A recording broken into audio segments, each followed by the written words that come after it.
Mesdames, Messieurs, bonjour. Ravi de vous retrouver pour cette nouvelle édition du JT Cultures et Marchés. Alors, nous commencerons cette émission en évoquant la révision à la baisse des stocks de maïs aux États-Unis.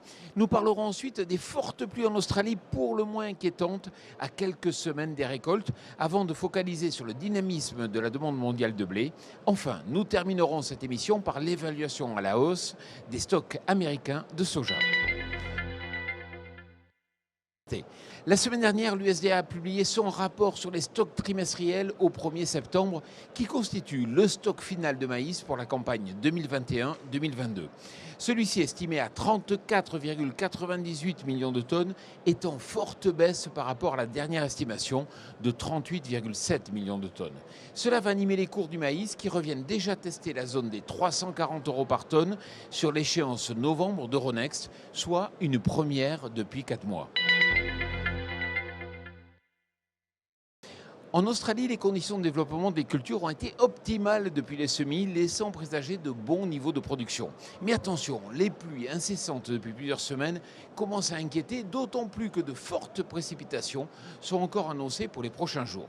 Si ces pluies persistent, elles pourraient venir perturber les récoltes et dégrader la qualité des grains.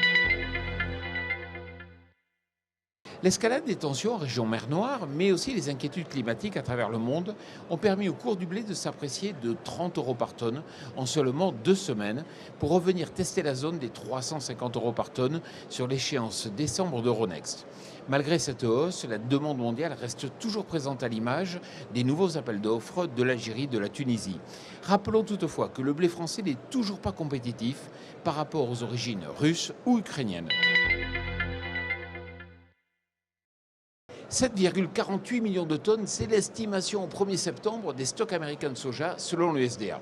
Comme en maïs, le ministère américain a publié le stock final de soja de la campagne 2021-2022 qui ressort cette fois-ci bien au-dessus des attentes.